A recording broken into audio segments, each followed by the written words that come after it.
I never expected a single cold night to rearrange the rest of my life.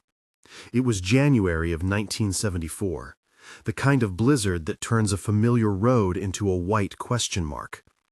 The wind humped itself over the hood of my Chevy until the headlights looked like two dull moons. Static filled the truck radio. I remember Carole King's voice coming through the noise like something fragile trying to speak. I'd pulled over because the plow had blocked the lane up ahead, or maybe because I didn't trust the dark. Either way, I was standing in it with a flashlight in one hand and my gloves soaked through before I saw movement at the ditch. At first, I thought it was a draped burlap sack until it stirred and raised its head. It wasn't like anything I'd seen in the woods around Bitterroot. Smaller than a man, more like a child in proportion, but with hair matted into its face and eyes that were all white-black surprise. It made a sound, a little keening like a fox, but more human. One of its arms was awkward under it, twisted where a branch must have grabbed. My first thought was a trapped animal. My second was that someone had lost a baby monkey on the highway. That thought was ridiculous the instant it arrived. The truck's heater was doing nothing, and the cold stole at my fingers even through my gloves. But I stabbed my flashlight beam under the body and saw a hand. Slender, human-like fingers, and a thumb that moved like it knew how to grip. I could have left it there. 1,000 good reasons to keep driving came to me with the wind. But there was another reason that spoke louder. The thing looked at me as if it already knew me, or at least knew what being hurt meant. I scooped it up. It fit in my arms like a small, heavy sack.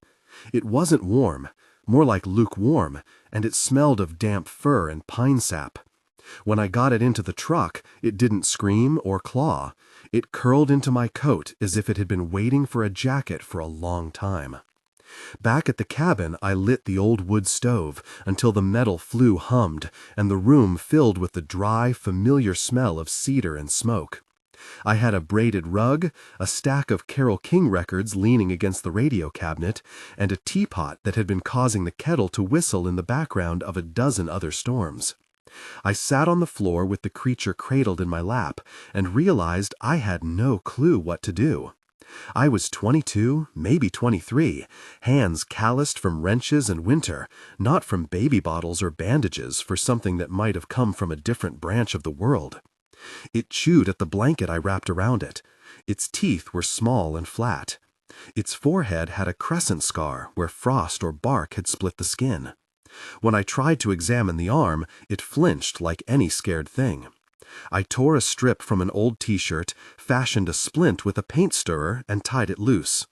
I heated soup on the stove until the steam fogged my glasses, and fed it from a spoon. The thing accepted the spoon like a child.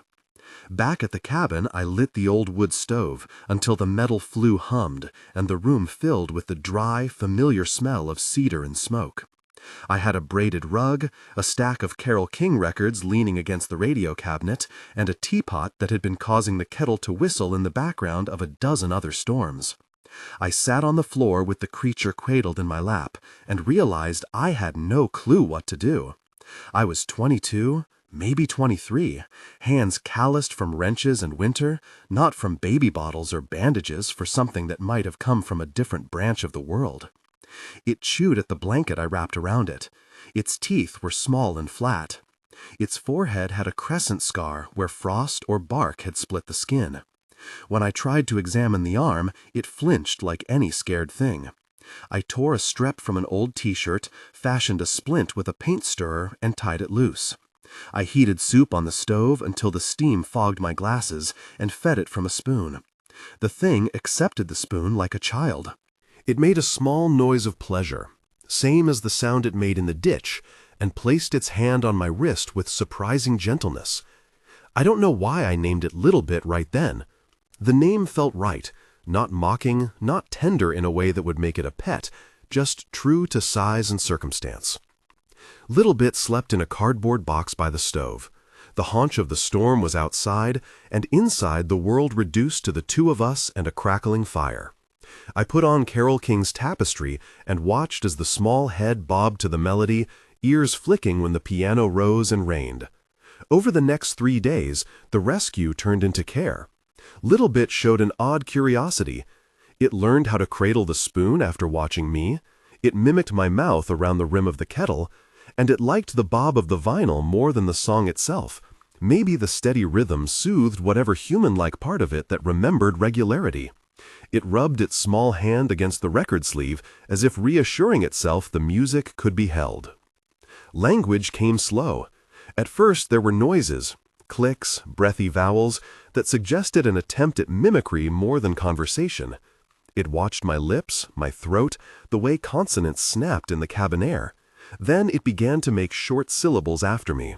Tea, it said, once, the word clumsy but recognizable. Tea, again, and then a little louder, Patrick, when I hummed my own name and laughed. It had a way of catching the hard bits, T's and P's, while the softer vowels curled away. Learning by listening, I told myself. If you're looking at a creature shaped like a child but not quite, calling this process language learning is generous. Still, it learned. It learned the sound of my boots, the word stop, the cadence of a story. When it wasn't learning language, Little Bit learned faces. I'd come back from the parts store with a bag of bolts, and it would sit up, gaze at the headlights from the pickup, and smile with its whole mouth in a grin that made my chest unclench in a way I hadn't expected. It mimed me making a wave, and I taught it to wave back. At night, it slept with its small palm over the hem of my pajama top as if it wanted to be close to the warmth of my skin.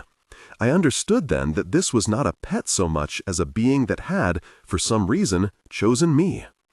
By the 5th day, the weather cleared enough for tracks to show. Snow marked the shoulder of the road with the prints of deer and fox, and an odd pattern, bigger, more deliberate. Little Bit watched the window when I traced those tracks with my finger, eyes darting to the dark tree line. When I opened the door to look for what might have left those prints, it made a small sound that wasn't quite a word. Warning. It crawled onto my shoulder and clung there like a child who was suddenly frightened of the moonlight. I didn't keep it forever. There are lines even a young man living alone in the cabin recognizes. The first is between rescue and possession, the second between kindness and interference. Little Bit's arm mended. It began to climb the woodpile like a squirrel, long legs propelling it, hands smart and sure. One evening I drove it to the edge of the tree line, cradling it like a thing of straw, and opened my arms. It stood on the cold dirt, then climbed up my chest for one last hug, pressing its cheek against mine in a way that felt like a thank you. Then it walked into the dark without dragging its feet. It looked back once, as if reading me for a pledge, and then it dissolved into the trees. After that night, I told myself it was done. I banged my knee against the tailgate of the Chevy and folded the map back into my glove compartment. I drove home with the heater loud and the radio louder. Life has a way of moving along like that. Single incidents fitted into the seams and forgotten. You make supper, you patch a roof, you live with the possibility you'll never understand a thing you've done for once in your life. Still, every winter when the wind made a particular sound in the eaves, I'd catch myself at the window looking toward the tree line, waiting for a small head to bob out and wave. It never did. People laugh at that, call me a fool for believing in something the people in town never saw. I don't blame them. If you like strange true stories from the wild, little miracles or small mysteries, stick around. There are more of them, and they tend to have a way of coming back. The years did what years do. I met Sarah at a county fair where she was selling knitted hats she'd made from yarn she'd dyed herself. She laughed like wind chimes and cursed at the horses the way a farmer's daughter will. I liked how she said damn with a sort of affectionate disgust that made everyone know she meant it lightly. We got married in the late 70s when my truck still had a dent in the right fender and the radio still held its soft stutter. Emma and Jake came along, 2 children so small at first that you measured your days by their naps. I traded odd jobs for more steady work and downshifted on my nights.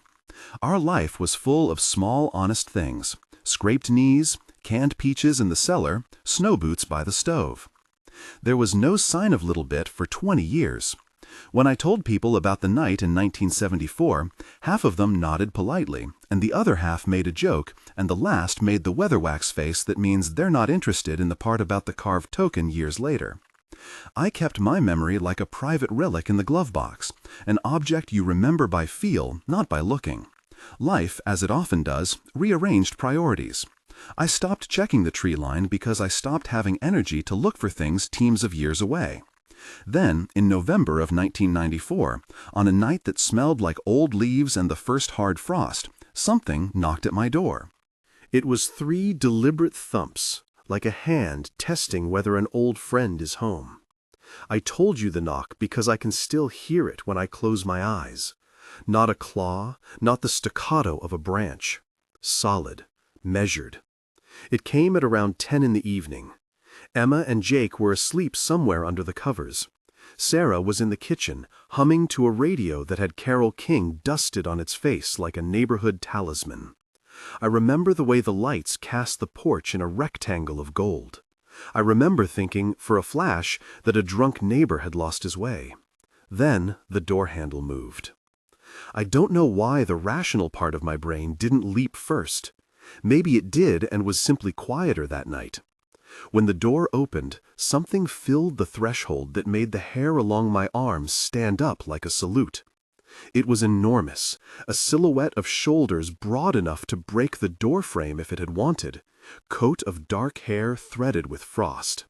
It smelled of earth and long travel.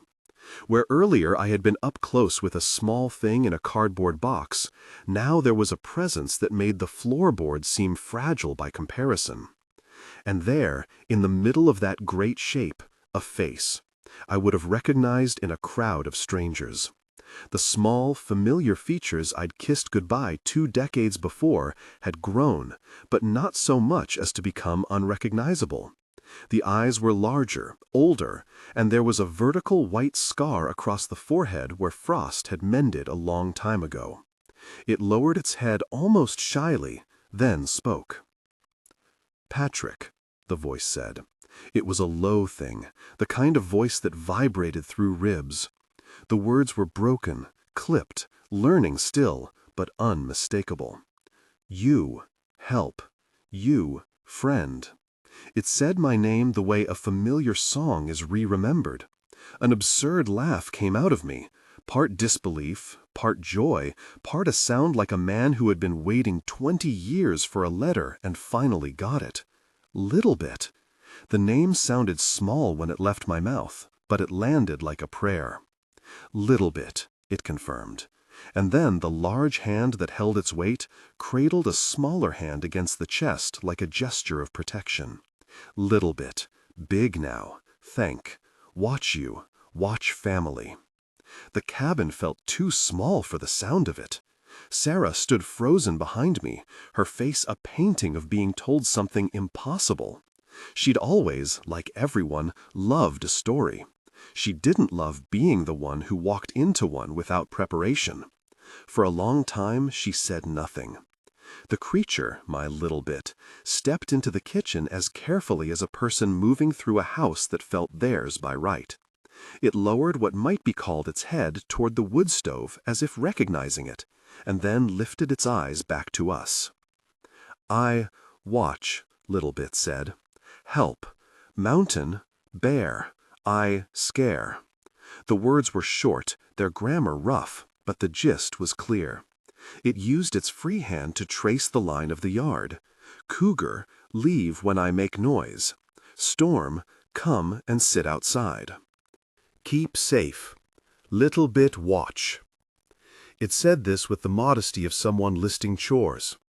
Then it looked towards Sarah and the sleeping children and added, in a voice that made the room taste colder and sweeter at once, "Now, we ask, old, sick, mother, baby, small, need roof, winter heavy." My first reaction was a man raising a million practical objections: exposure, danger, what this would do to our small family if word got out, if the sheriff came, if neighbors saw. The second reaction, quieter, was the memory of the little hands in the ditch, the way they had fit into mine. the way a splint and a spoon had translated into survival. Littlebit's chest rose and fell like any living thing. Its face, enormous and furry and human in the eyes, suggested a plea that wasn't about boldness, but about necessity. "How many?" I asked, trying to stall for sense. "3," Littlebit said. "Elder, mourning, reed." The syllables were names and titles all at once. Elder, sick. Mourning, mother. Reed, baby. What? I started, and then stopped, because asking how was asking the wrong thing. The right things were smaller and heavier. What does shelter mean? For how long? If we help, what will it cost? If we don't, what will it cost? Littlebit's gaze softened, and it touched a finger to the braid rug by the stove, as if remembering the first nights years ago. "We leave in spring," it said. "Just winter. We go north. Many snow, many hunger. Elder cannot travel far. We need roof. You will be safe. You will not be known." There was an economy to its promise I couldn't easily trust. 20 years had taught me that even the best promises contain unknowns. Still, I felt the past like a clickable chain.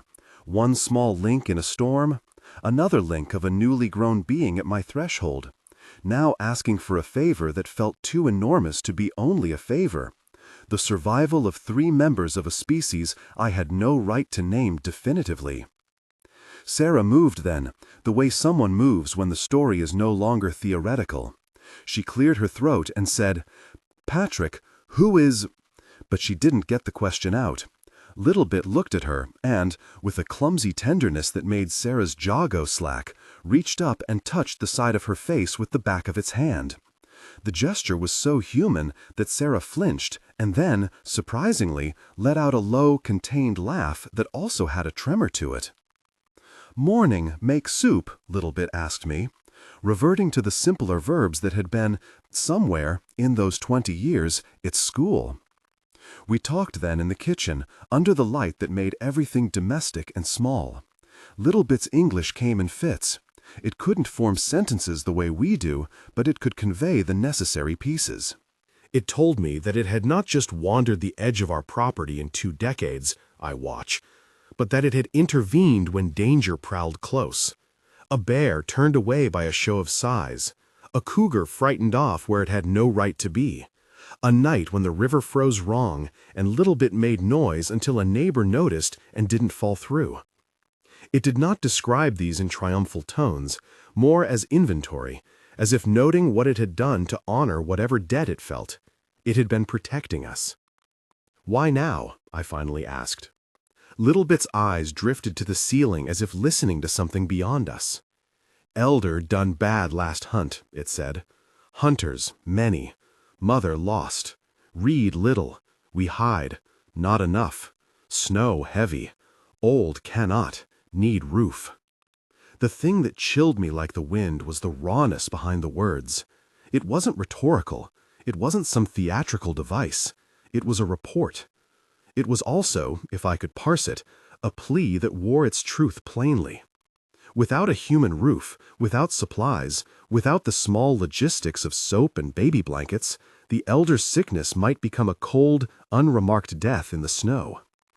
I could see the scenario plain as the marks in the frost on the back steps. Winter sucking at a body until there was nothing left to keep it upright. I didn't want to be part of that. Nobody does. Nobody wants to live with the memory of a life they might have helped if only they had been braver than their caution. At the same time, harboring something unknown, something people already called a myth, posed risks for our children, for our reputation, for the legal consequences if anyone decided to look. It was a moral fissure wide enough to make me dizzy. Littlebit waited for an answer the way a patient for a diagnosis waits, calm, with a grip on the current of events that didn't match the size of its hands. "We ask," it said again. "Short. Spring go. You help. I give token." It reached into a pouch hung from its waist, a little woven thing that smelled of swamp and bark, and from it pulled something small and wooden. It was a tiny carved figure, rough-hewn and weathered, the shape of a small person with arms open. Little Bit held it out to me with both hands like an offering. There was no bargaining in the movement, only the purity of a return gesture. "You promise," Little Bit said. "You help, then we leave. I come back, say thank." It reached into a pouch hung from its waist, a little woven thing that smelled of swamp and bark, and from it pulled something small and wooden. It was a tiny carved figure, rough-hewn and weathered, the shape of a small person with arms open. Little Bit held it out to me with both hands like an offering. There was no bargaining in the movement, only the purity of a return gesture. "You promise," Little Bit said. "You help, then we leave. I come back, say thank." I took the token, feeling the ridges of a file in the grain, feeling the carved roundness of a chest that had been made by someone with hands meant for growing and gathering. I remembered folding a small hand into mine in the ditch 20 years prior, and all the days in between when I thought I had done nothing of consequence. The little wooden figure felt heavier than its size. I could have said no. I considered it with the sober, technical mind of a man used to weighing odds. Exposure, danger, the sheriff. I thought of Dale Morrison, a neighbor whose temper matched his build, who believed in making things known rather than hidden, and who liked to tell stories in the bar about the proper way to chase a threat. I thought of Sheriff Anderson, calm and steady, a man who'd once come to my cabin for a dispute about boundary lines, and who always had a way of making small problems big simply by taking notice. I thought too of Sarah and the children's mouths, the small, commonplace kindnesses of the life we'd built that could be knocked off its bench if someone decided to search for what had come to our house that night. But underneath those practical calculations was a feeling like a tide, the memory of the saved thing in the ditch, and the knowledge that to refuse might mean something small and living would die because it had nowhere else to go. The moral equation wasn't clean. "How long?" Sarah asked finally, voice tight and even. "How long would they need to be under our roof?" "Only winter," Little Bit said. "Snow go, spring come, we go north, we go." It was such a simple sentence that for a while it felt like an answer. Then the practicalities stacked back up at once. Food, bedding, the shed behind the barn that hadn't been years and years and smelled faintly of old paint and mice. There were ways to make it happen that didn't require inviting a massive creature into our living room. There were ways that involved risk. There were also ways to refuse and be a man who had once been offered a carved token and then turned his back. I stood in the kitchen with a wooden figure in my pocket and the echo of a knock still ringing in my head. Little Bit watched me with patient eyes like those of a creature who'd lived under the watch of seasons and counted debts in the only way it knew how. "You make choice," it said. "You make right." It was not the first time I had to choose something I could not entirely understand. I had chosen to marry Sarah without being able to see what the years would hold. I had chosen to have children, knowing only the basics of being a father. But this was different. This was choosing to fold the unknown into our defined, predictable life. It felt like laying a hand on a live wire and hoping the current wouldn't burn the house down. "Give me a night," I said hoarsely. My voice sounded like a stranger. Little Bit dipped its head and, with a motion that impressed me, even though it was simple, left the cabin in the same way it had arrived, quiet, deliberate, impossibly large, stepping into the night. I closed the door and leaned against it until the wood warmed under my palm. Sarah moved then, closing the distance between us with the certainty of someone who knows you better than you know yourself. She put her hand on my arm and said, "Are you going to sleep on this one?" Her face was more than a question. It was a map of all the nights we had pulled through together. I thought of the token in my pocket, and the way Little Bit had once laid its small hand against my wrist, and how that had felt like an exchange of acknowledgments across two different kinds of life. "I don't know," I answered, which was the honest thing.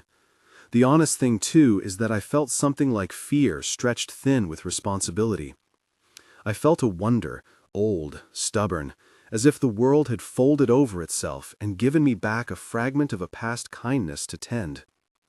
I had to decide whether to stretch my compassion beyond the place where it was comfortable, to risk ridicule and legal trouble and whatever else might come, for the chance to save 3 lives that I could not, with any certainty, call human. That night I lay awake with the weight of it. Outside the trees whispered, inside the house breathed. I felt the presence of the token like a small stone in my pocket. I went through the options a man in a small town always thinks through. Tell the sheriff and let them decide, which was to invite a bureaucratic scalpel into the intimate thing at our gate. Hide it and hope no one noticed, which felt like a betrayal of my own honesty, or shoulder the risk and bear the consequences if anyone discovered the truth. I fell asleep at some point before dawn, because the body does what it must. When I woke, there were tracks in the yard that weren't ours, deep, spaced, and heading toward the shed behind the barn. The sight of them made my chest tighten with a mix of dread and a strange, steady resolve. There was a line I had to cross if I chose to. I made coffee and held the token in my palm. The wood was warm from being carried close to my skin. Little Bit had left no plan beyond asking. That, in itself, felt like an argument for trust. There was no manipulation in the gesture, only a gesture of reciprocity and the faith that the man who had once saved a lost thing would respond in kind. I had a family to worry for and a life to manage, but there was also a thing that came from the woods asking for shelter and the chance to leave again in spring. The choice had already begun to shape itself. I told myself one more day of thinking would be prudent. In my gut, I knew I couldn't let it rest as a hypothetical for much longer. The snow outside had teeth, and the forecast called for a cold front moving in from the north. Even the thought of delay felt like collusion with something cruel. I hitched my boots, pulled on my coat, and walked out toward the shed, the tracks crunching underfoot. The decision was larger than me, and maybe it was meant to be. But standing under the bare branches, the shed door in sight, and the smell of the cabin still warm behind me, I realized how small a man can feel when faced with kindness returned and a winter to survive. I walked up to the shed with the cold in my teeth and the token in my palm, like a prayer. The tracks led straight to the warped door, the latch scratched where mice or something bigger had tried to get in. I hesitated only a second, long enough to feel ridiculous for hesitating, and then pushed the door wide. Inside, it smelled of old paint, cedar shavings, and something like moss mashed long and quiet. The light was low. The shed had one small window toward the back, and someone, or something, had propped a board to keep the wind from making a whistle. Straw littered the floor, and stacked against the wall were bundles of hay off the barn and an old army blanket. The place had obviously been prepared with care, not thrown together. There was a small makeshift cradle near the back, more like a hollow in a pile of straw, lined with moss and wool, so tender it bled a little smell of lanolin and earth. They were there. 3 shapes turned and rose as I came in, not the hulking, door-filling thing from my porch, but a kind of domestic presence that grew familiar as soon as my eyes adjusted. Elder Ash sat propped on a bale, a shawl of long, silvered hair falling like a cloak over shoulders still broad under it. Morning, smaller, hair braided with strips of grass, moved with the measured attentiveness of one who had been mothering for years. She had Reed curled against her chest, and the baby sounded like a small wind in the hollow of her arms. Elder Ash blinked slow at me. When it spoke, the words were like pebbles dropped in a deep well, few, resonant, chosen. "Patrick," it said, voice dry. "Ash, say thanks. Ash, old." It tapped a palm against its chest with a ritual slowness. "Fire, good." Morning's eyes were practical and assessing. Reed blinked up at me, enormous dark eyes rimmed with lashes that could have been brushed from the forest itself. He reached for my flannel sleeve with a hand that closed like a tiny fist, all the more alarming because the fingers were broad and sure, like any child's. Littlebit hovered at the door, silhouette filling the frame in the way that made me feel both like I was being held and watched. Food, Littlebit said simply. Warm. Wash. Read. Diaper. The word diaper came out like a discovery. Littlebit's English was still halting, but it had picked up the language in the years, like a needle picking up a melody. Piecemeal, contagious. We stay. Short. Spring, go. I remember the first time I stepped fully into that shed and understood how much work would be involved. There was a practical inventory a man runs when a strange thing asks for shelter. How much hay? How many blankets? Would the roof hold? The shed's roof had a few weak spots. Mice had nested in corners. I could make it warmer without heat. Insulation, doubled blankets, straw bales pressed to the walls to trap a dome of warmer air. There would be the smell, the mess, the fear that someone might see a giant shape coming and going in the dark. The budget of the decision was not measured only in dollars, but in the small habits of our life. I thought of Emma and Jake, then young teens, sleeping through the house in rooms that would now need to become more quiet. I imagined what it would do to our winter if word spread. Still, Littlebit had come back. Littlebit had watched us. Littlebit had asked. "I'll do what I can," I said, though the sentence felt like a thin plank across a river. I said it because I had nothing better to say. Littlebit's face broke into something that could almost be called a grin, and it reached with surprising delicacy and touched my shoulder, a patch of fur moving under the hand like a wave. "You thank," it said. That first week was a geometry of small adaptations. I rigged a roll of tar paper under the leak on the roof and hauled bales of straw from the barn. I cut and stapled quilts along the inside walls to keep drafts out. I left a lantern on an old table and strung a line of rope so that whoever entered the shed could see by soft light. For food, we mostly brought what we could spare. Canned beans, dried beef, cornmeal, half a sack of potatoes, a crate of apples. Littlebit and Morning accepted things in a way that made my hands hesitate. Neither of them ate like a wild animal raiding a pantry, nor like a person finishing a bowl of stew. Their mouths moved with a deliberation that suggested eating as ritual, as care. Reed liked mashed apple and soft-soaked cracker crumbs. He would smudge his face and then gape at me with a look that asked for more.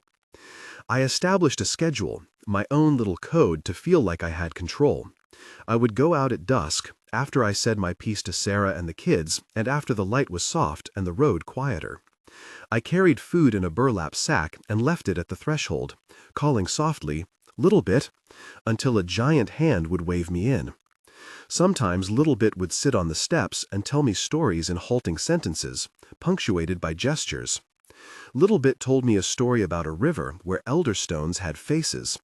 It mimed the water and then wrapped its arms around itself to mimic cold. Elder Ash would occasionally tell a fragment, always in pieces, about walking under stars thicker than a blanket and about a time when there had been many more of them. The work of tending 3 large beings in a shed is not glamorous. It is repetitive and it is intimate. There were nights I left with my hands smelling of moss and oatmeal and with the knuckles bone white from gripping straw. I fixed a splint for Ash's joints when they stiffened, and Morning showed me how to wrap a reed mat just so for Reed to sleep on his stomach without rolling. I learned to line the trough with a tarp so the straw would stay dry when a thaw came, and to hang an old window sash so the wind would not whip directly at their backs. I came to know the sound of their breathing, the way Reed's tiny chest rose and fell like the rhythm of a creak. Sarah knew something was happening before I told her. It isn't that she could read me like a book. It's that the house bristled with small alterations. The garage seemed suddenly rearranged when I came home at dusk. I came to the table later than usual, hands rough and smelling of pine. She saw the way I fumbled with keys and the way I started to avoid the sheriff's call if it came by chance.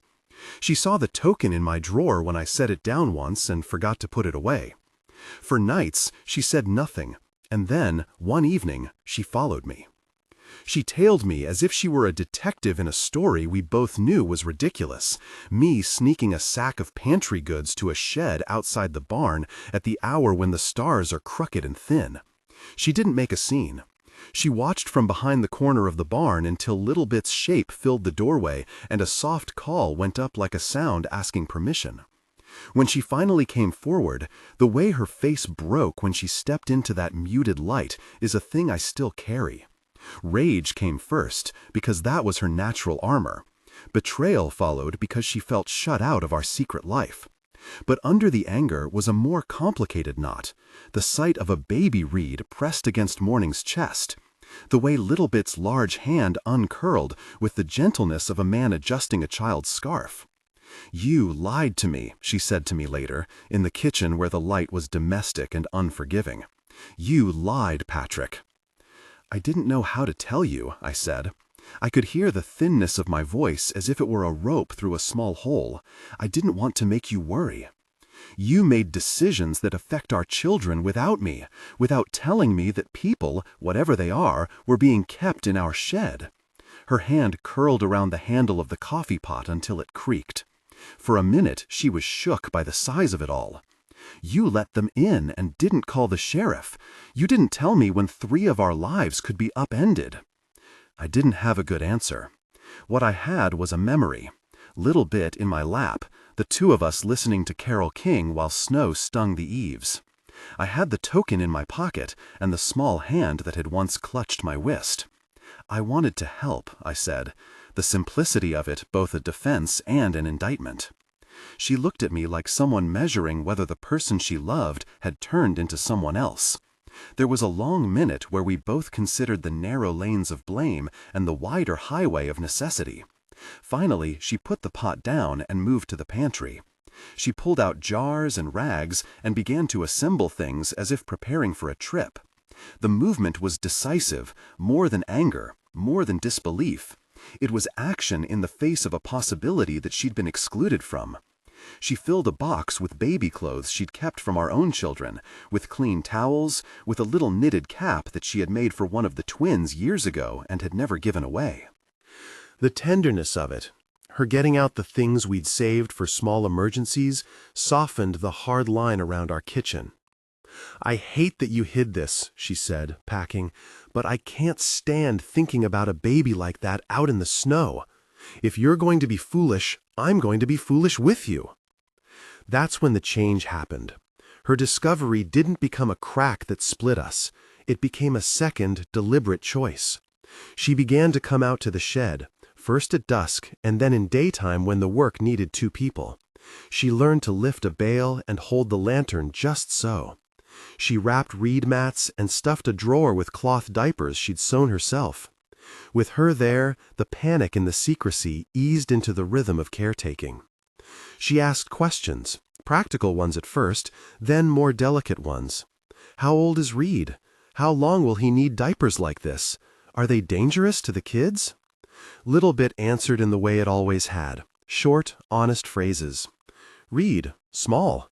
2 winters? Maybe," Little Bit would say, tapping its head as if the counting lived in its bones.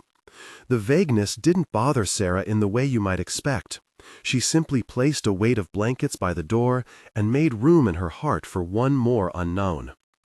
Elder Ash's death was not dramatic. It was small, certain, and steeped in ritual. There was a cough that went through the shed one morning when I stopped by with a pot of hot broth, the kind that sounds like leaves trying to break free from a branch. Ash's shoulders had come forward in a way that told me bones had long since proven brittle. Elder Ash sat on an old bale and looked at me with eyes like river stones. "Ash, tired," it said. "Ash, go slow." There was no noise, only the hush of someone preparing for a thing that had always been on the edge of knowing. Little Bit and Morning moved around the elder not as if constrained by human timetables, but in the measured cadence of their own culture. They rubbed a salve on the elder's hands, an herb mixture Morning had learned from the old ways, and whispered a low cadence that seemed like both song and counting. Sarah and I were there when the elder passed, though the word passed seems like a human attempt to tidy something too large for tidy words. Elder Ash breathed, 3 times slow, and then lay back as if returning to a bed in the earth. The moment carried the kind of silence that insists you stop measuring time by clocks. We did not cry loudly. There wasn't a place for that. Morning folded her arms and drew Reed close, as if he could be a tether to continuity. Little Bit touched an elder hand and bowed its head. The shed was full of the scent of straw and a faint musk that seemed natural and inevitable. The burial was done with a solemnity that rendered it ceremonial without pageantry. Little Bit began the work by gathering simple things. An old shirt of mine that I hadn't worn in years, a braided strip of cloth, a small pouch of seeds — I had given it some sunflower seeds in a moment of frivolity months before — and the little wooden figure that had started all of this. They carried Elder Ash a few hundred yards into the tree line, to a place where the snow thinned and the roots of the pines held the soil. Morning sang in high, spare notes that seemed to ripple along the trunks. Little Bit shaped a hollow in the earth with hands that were ungainly but precise, and then set Elder Ash down. We did not follow too closely. There are things a people must do without prying eyes. But even from the edge, the way they moved, bearing, tending, covering, felt like a remembrance of what dignity can be, even for a species that the rest of the county called myth. After the burial, Little Bit carved something from a block of wood I had left in the barn for spare projects. The carving was a small figure again, but with a detail: Elder Ash's silver streak along the forehead. Little Bit pressed it into my hand with a whisper that was nearly a prayer. "Ash, rest," it said. "We remember."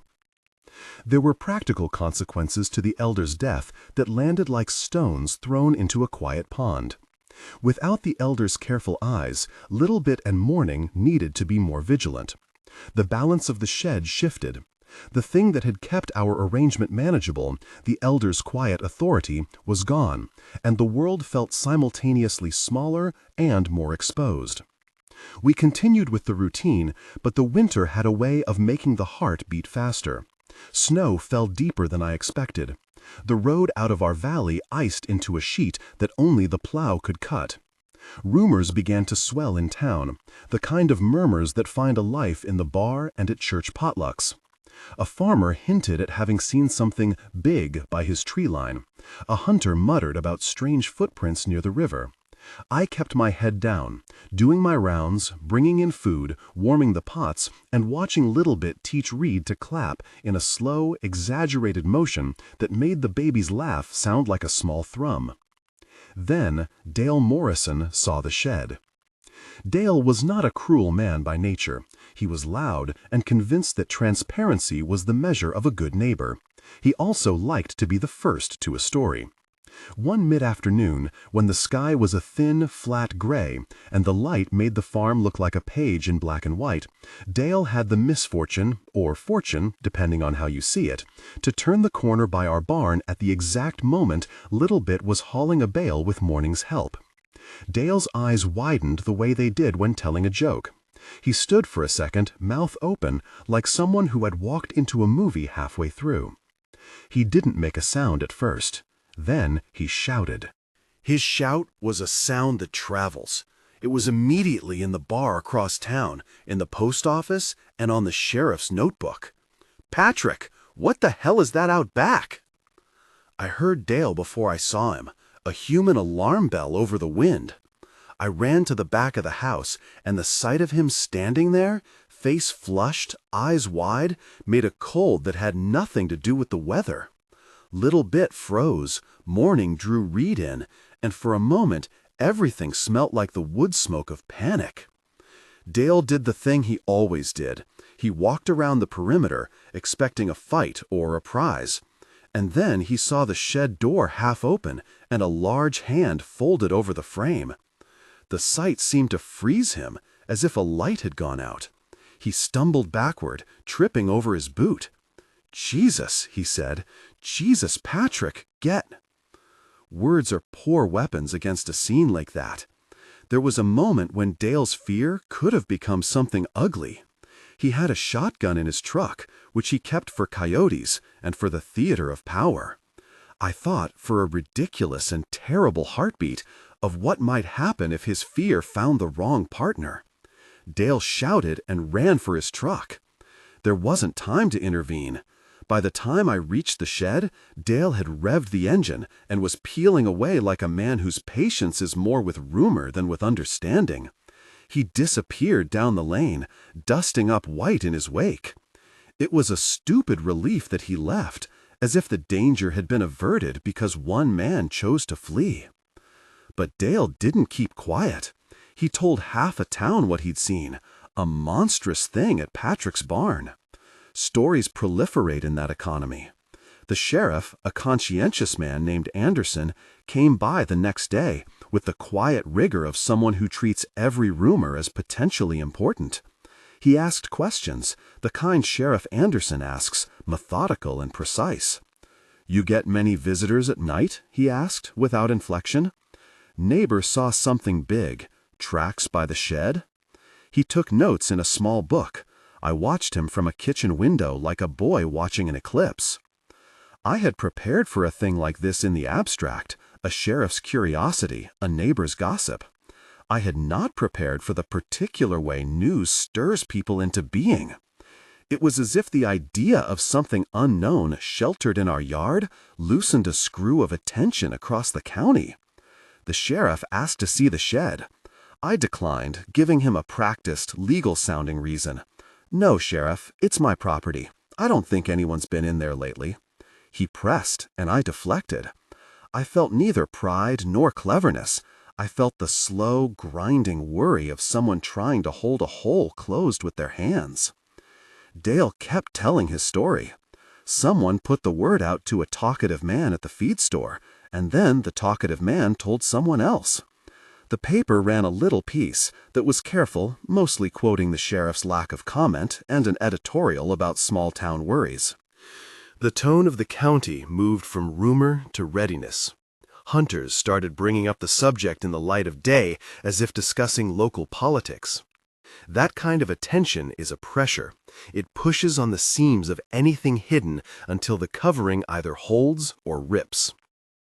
We prepared to move them. I had, over the course of the winter, acquired maps and knowledge of a route north that would be less used in deep snow. Simple supplies were gathered and arrayed.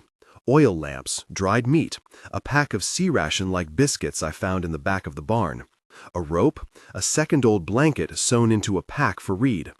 Sarah was nervous but steady, and she helped fold cloth into bundles that could be slung over a shoulder. Littlebit watched the packing with a kind of concentration that made its shoulders bunch and eyes go luminous, like anyone attempting a careful calculation under pressure. "We go night," Littlebit said on the eve of the move. "Moon small. We walk through river ice, careful. You help, you come not. You say goodbye." I couldn't think of a reason to come along. My presence would only make the path harder to hide. But I could not help thinking of how those woods extend, a box of stars above and the world of wolves and men below. I watched them practice the small choreography of leaving, Morning smoothing Reed's blanket, Elder Ash being steadied on 2 arms despite the brittle pallor of age, Littlebit carving small tally marks on a stick with a blade I had lent it. Then, the night we left, Dale struck again. He'd seen movement near the shed, he told the hardware clerk, and this time he had a camera. The camera was an old Polaroid, clumsy and temperamental, but in his hands it felt like evidence. He'd snapped a picture of a shape by our barn. I don't know if the photo developed into anything sharp. I do know it had the effect of emptying our margin of latency. Where there had been rumor, now there was anticipation. Dale trotted around telling how he would get the law. People gathered like flies to a jar. It was one thing to gossip, another to put a plan into motion. We were ready when they came. I had arranged for a false trail to draw attention away from the real path. We piled an old tarp and some cans by the north fence as if we'd been camping there for a while, a graceless decoy. I knew the land in a way that comes from living on it. The shallow ford that froze with a crust of ice, the deer trail that led into a glade where wolves sometimes marked trees, the little saddle that offered cover to a group trying to cross into the deeper country. There was no guarantee of success. There never is. The night of the move was full of the ordinary things, the clack of your boots, the deer stomping in the trees like heartbeats, the way the cold infiltrates every seam. Morning walked in front with Reed secured to her chest. Little Bit and Elder Ash moved like heavy statues, but with a cat's careful footfall that belied their mass. I watched from the barn and felt my heart move like something trying to find purchase on a steep place. I went to the edge of the lane. Sarah came with a box of bread and a small handkerchief she had embroidered with the twins' initials. "For Reed," she said, voice breaking, "in case he cries." We said our goodbyes in the kind of hush that looks like a movie but exists in a real, small way. A hand on a shoulder, the passing of a small carved figure, Little Bit pressing the token it had given me into my palm, and then taking my hand and clutching it in a grip that felt like the grip of a man handing over a child with no return date. "Promise?" Little Bit said. "I promise," I said, and the sound of it was both a seal and a crack. They left before dawn, slipping along the count of shadows. I watched until the trees took them. Then I locked the barn and went back into a house rearranged by winter and by the memory of what we'd done.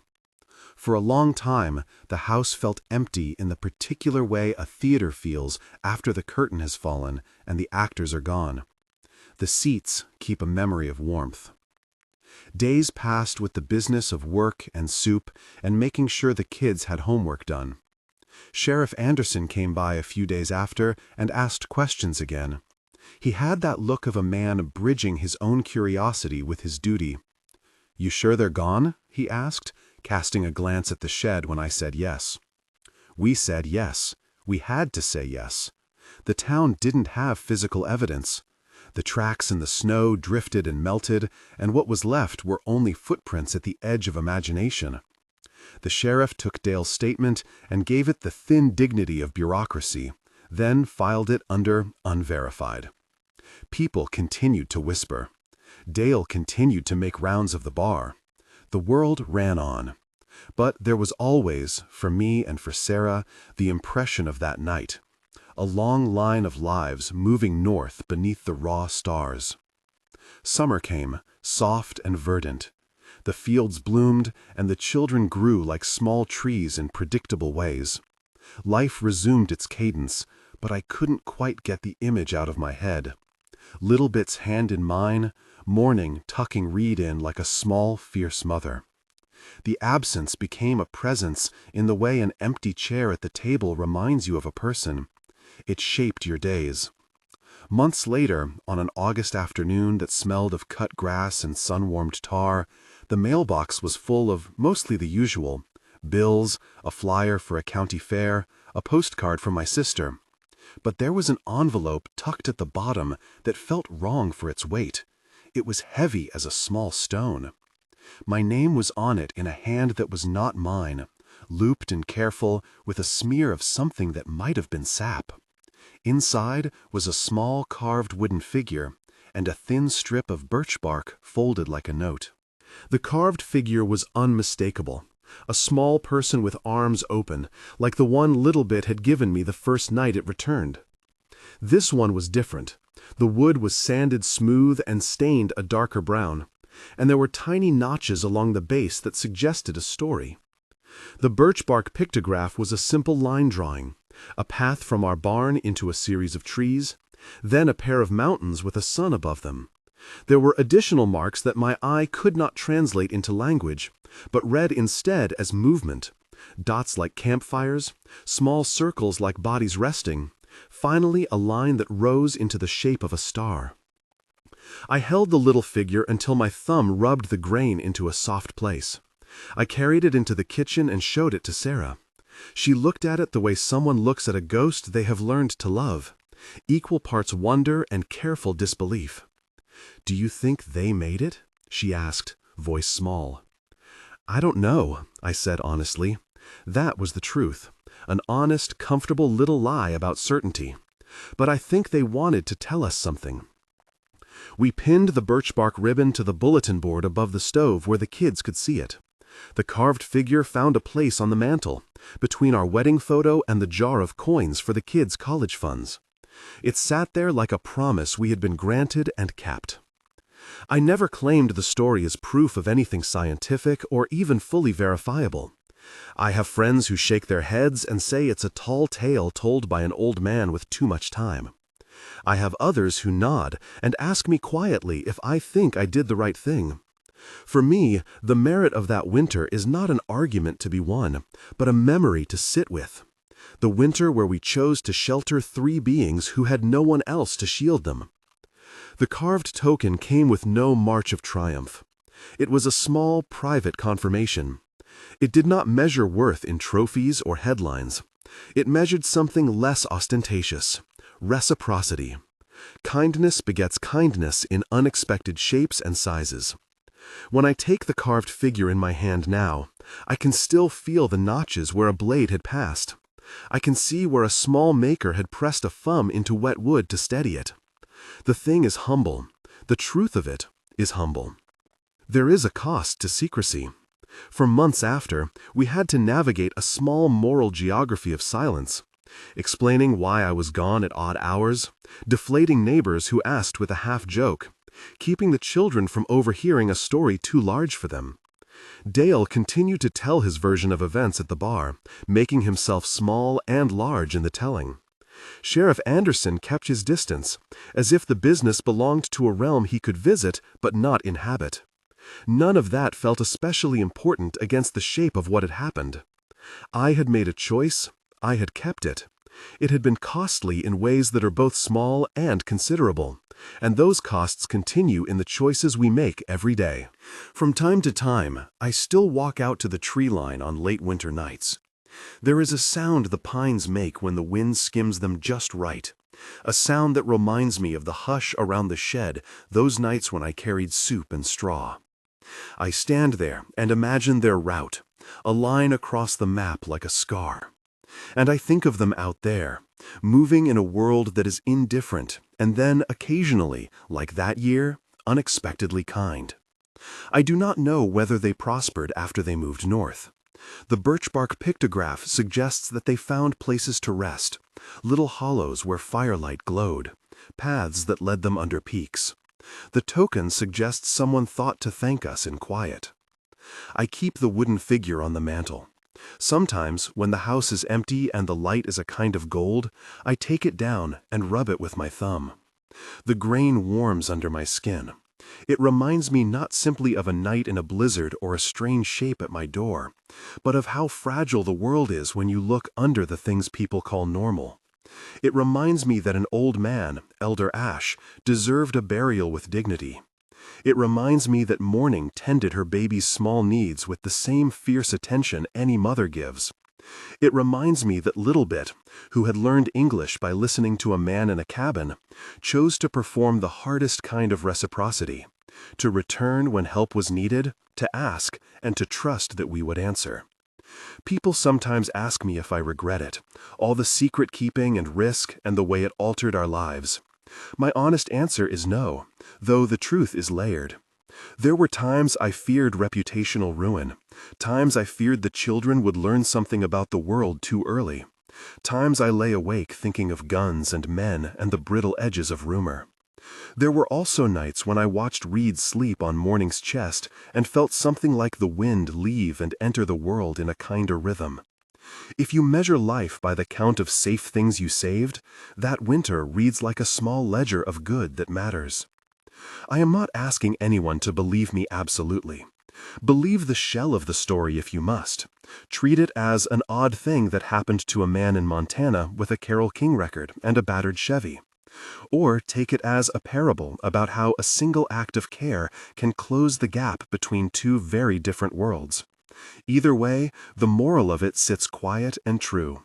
We are all made of the same fragile stuff, and sometimes the currency that moves us is nothing more complicated than a spoon shared in the dark.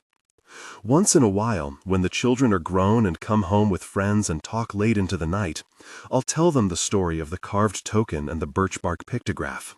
But I tell it as a thing that is both a memory and a legend. Legends allow for an extra measure of mercy. They do not demand that the world be tidy. They ask only that we pay attention to the small acts of care that ripple outward.